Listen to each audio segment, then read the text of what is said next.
जय जिनेश्वर देव। जन जन की श्रद्धा और आस्था के केंद्र पंजाब केसरी युगवीर जैनाचार्य श्रीमद विजय वल्लभ श्रीश्वर जी महाराज के स्वर्गारोहण अर्ध शताब्दी वर्ष में उनकी जीवन घटनाओं पर आधारित यह प्रस्तुतिकरण उनके श्री चरणों में हमारी श्रद्धांजलि है। बिना सुपात्र के उस महान आत्मा के चरित्र का प्रस्तुतिकरण एक बहुत ही कठिन कार्य है। फिर भी पूज्य गुरुदेवों के आशीर्वाद से हमारा ये अल्प प्रयास आपके सामने प्रस्तुत है।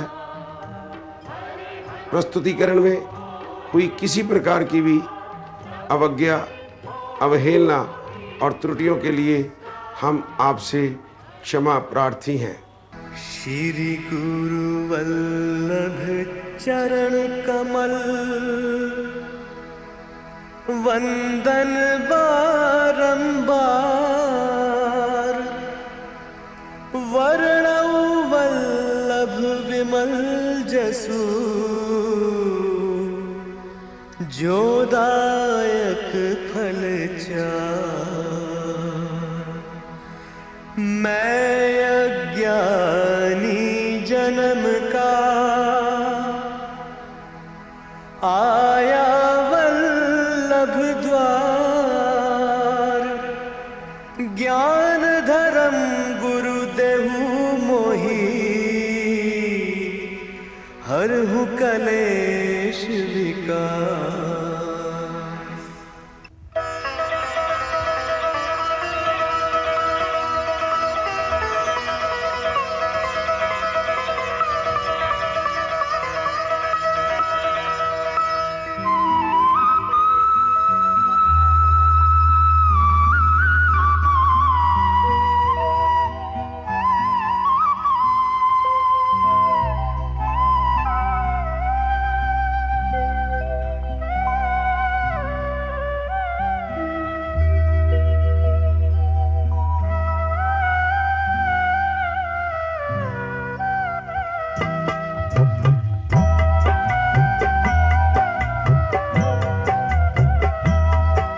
वल्लभ तुझको ध्याऊं सवेरे सवेरे, वल्लभ तुझको ध्याऊं सवेरे सवेरे, तेरा दर्श पाऊं सवेरे सवेरे, तेरा दर्श पाऊं सवेरे सवेरे। वल्लभ तुझको ध्याऊं सवेरे सवेरे, वल्लभ तुझको ध्याऊं सवेरे सवेरे।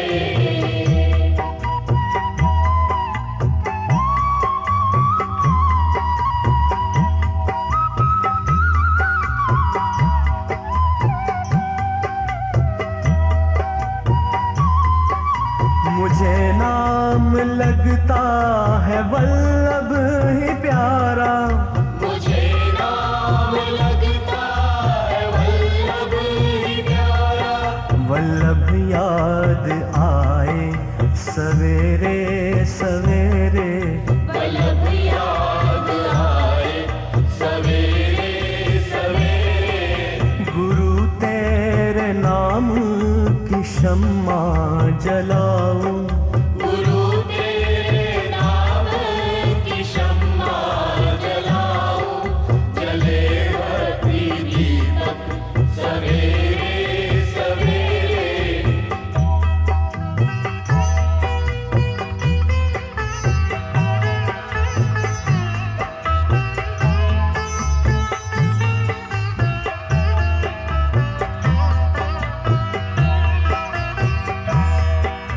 गुरु फिर से आजा तू अपने चमन में, गुरु फिर से आजा तू अपने चमन में, मैं नैना बिछाऊं सवेरे सवेरे, मैं नैना बिछाऊं सवेरे सवेरे।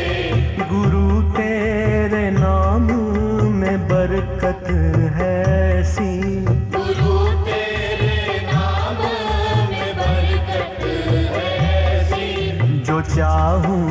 सो पाऊं सवेरे सवेरे। वल्लभ तुझको ध्याऊं सवेरे सवेरे।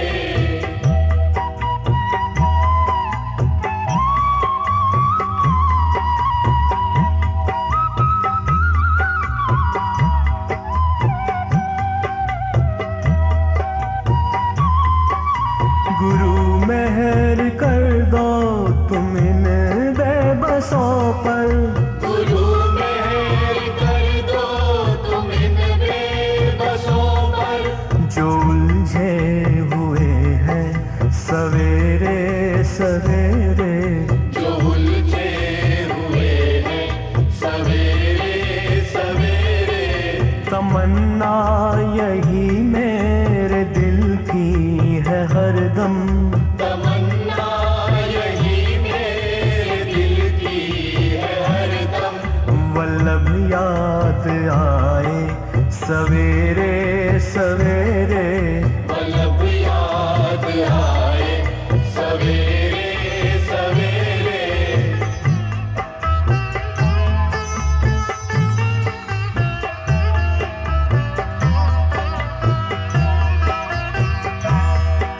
स्मारक वल्लभ का बना ऐसा जग में। स्मारक वल्लभ का बना ऐसा जग में। झुके शीश सबका सवेरे सवेरे। झुके शीश सबका सवेरे सवेरे। वल्लभ तुझको ध्याऊं सवेरे सवेरे। तेरा दर्श पाऊं सवेरे सवेरे। वल्लभ तुझको ध्याऊं सवेरे सवेरे। तेरा दर्श पाऊं सवेरे सवेरे। वल्लभ तुझको ध्याऊं सवेरे सवेरे। तेरा दर्श पाऊं सवेरे सवेरे। वल्लभ तुझको ध्याऊं सवेरे सवेरे। तेरा दर्श पाऊं सवेरे सवेरे।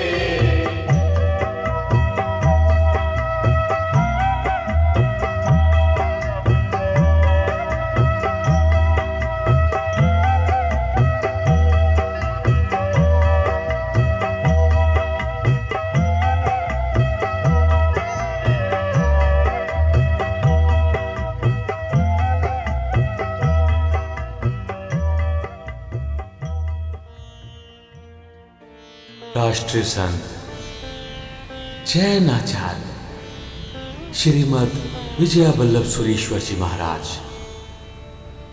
एक क्रांतिकारी युग दृष्टा, राष्ट्रीय एकता के उद्बोधक और युगवीर आचार्य हुए हैं।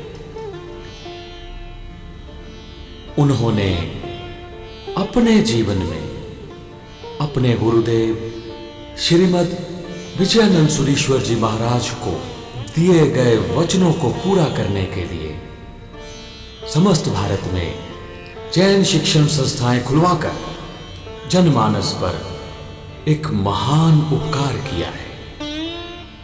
गुरुदेव जीवन पर्यंत जैन एकता और संगठन के लिए समाज को उद्बोधित करते रहे।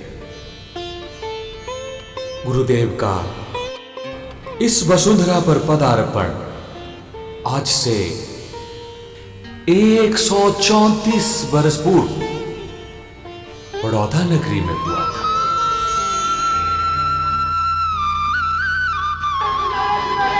अरे सुनो रे, क्या खबर लाया हूं मैं। अरे सुनो रे, अरे बहुत अच्छी खबर लाया हूं। क्या बात है भाई, क्या खबर लाए हैं? बहुत खुशी की खबर है। मेरा मन तो ई चावे है कि झूमत जाऊं। अरे झूमत जा चाहे नाचत जा, यहाँ तुम्हें रोकने वाला कोई नहीं। मगर ये तो बताइयो कि क्या है ऐसी खुशी की खबर। अपने बड़ौदा शहर के श्री माली परिवार के रईस श्री दीपचंद की पत्नी इच्छा देवी के यहाँ पुत्र रत्न की प्राप्ति हुई है। उसका चेहरा देखकर तो यूं लागे से जैसे चांद धरती पर उतर आया हो। चेहरा ऐसा नूरानी कि दीपचंद का घर जगमग जगमग कर उठा।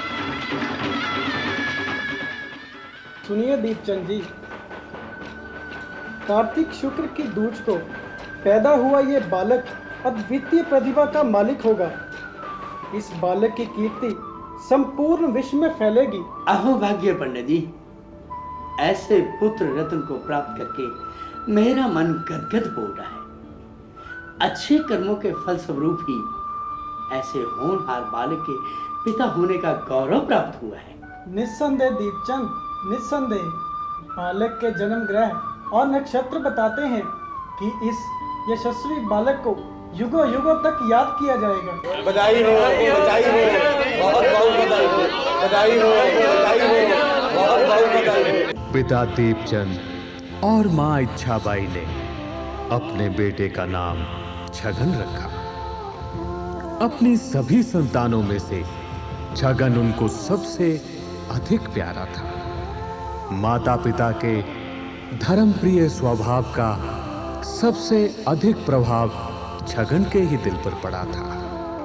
माता इच्छाबाई जैसी श्रेष्ठ श्राविका द्वारा जैन धर्म और जैन सिद्धांतों पर बतलाई हुई बातें छगन के कोमल मन पर अमिट छाप छोड़ती गई।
माँ, पुण्य और पाप किसे कहते हैं माँ? बेटा, जिस कर्म के उदय से जीव अनेकों प्रकार के सुख भोगता है, मानिचित वस्तुओं की प्राप्ति करता है, जिससे आत्मा पवित्र होती है, ऐसे मन, वचन तथा काया के शुभ व्यापार से जब पुद्गल आत्मा का संबंध होता है तो उसे पुण्य कहते हैं।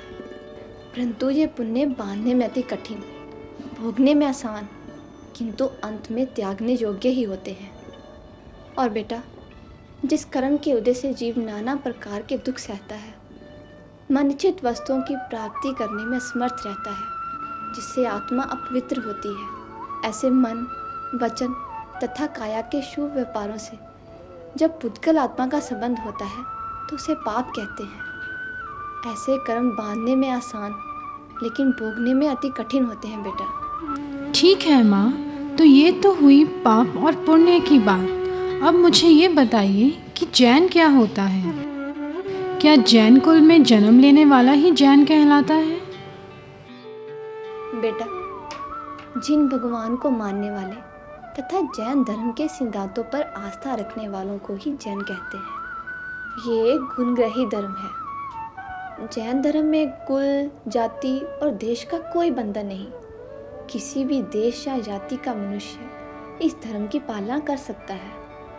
हिंदू, मुस्लिम, सिख, ईसाई, चाहे जो भी हो, जो कोई भी जिन भगवान के बताए हुए उपदेशों का अनुसरण करे, निस्संदेह वे एक सच्चा जैन है। क्यों बेटा छगन, माँ से क्या बातें हो रही हैं?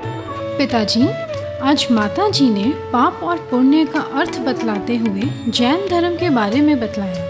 सच मानिए पिताजी, माता जी द्वारा बतलाई गई बातों ने मेरे हृदय में नई चेतना भर दी है। मुझे लगता है छगन इतनी छोटी उम्र में धर्म और सिद्धांतों की बात समझ नहीं पाएगा। अभी इसे राजा रानी के किस्से सुनाया करो।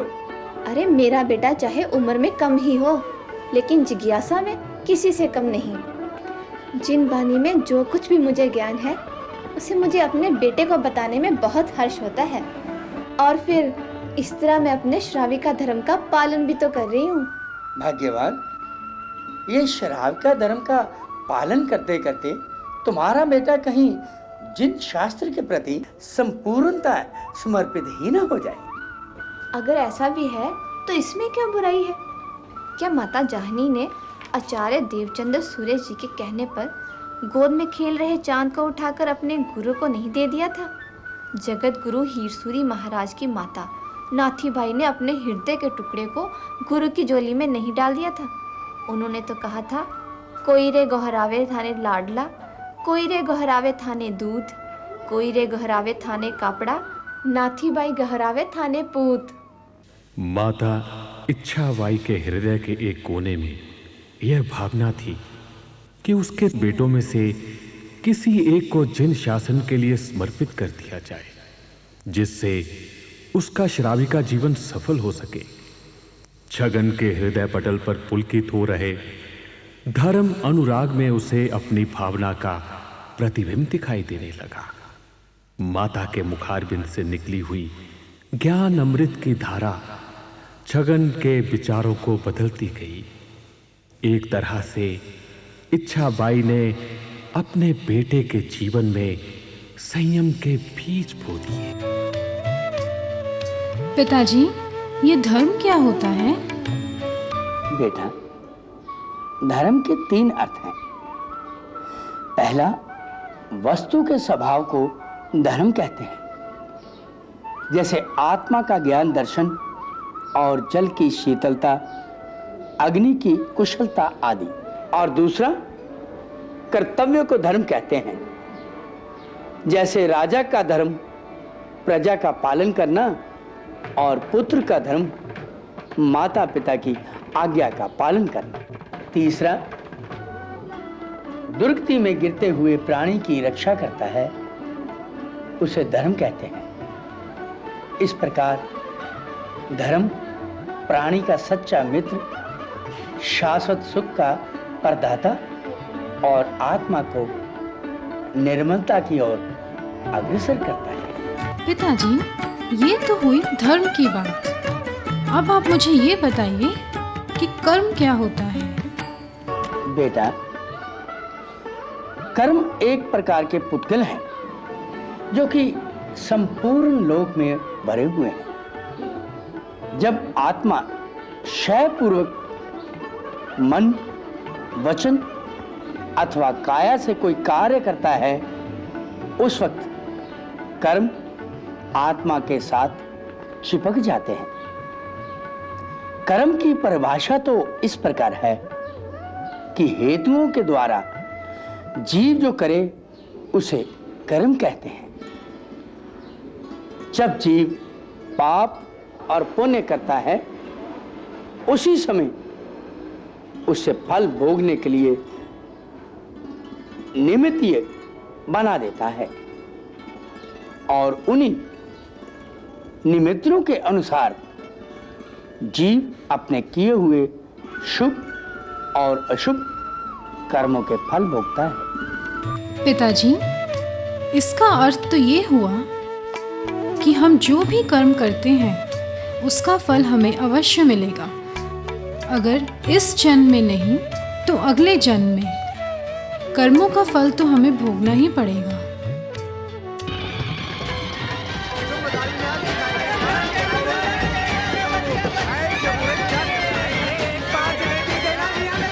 अरे खेमचंद, यहाँ खड़ा क्या कर रहा है? या देख छगन कहाँ गया है। अरे छगन को ढूंढ, देख कहीं मेले में गुम नहीं हो जाए। पिताजी, मैंने कहा था उसे मत लेकर आओ। उसे कौन सा मेले में घूमने फिरने का शौक है? उसे तो बस एकांत चाहिए। बैठा बैठा न जाने क्या क्या सोचता रहता है। अरे अब बातें ही बनाता रहेगा या उसे ढूंढेगा भी? जा देख उसे कहीं। छगन! छगन!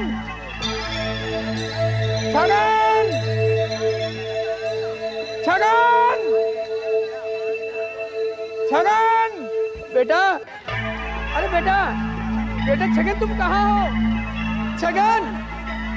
अरे छगन!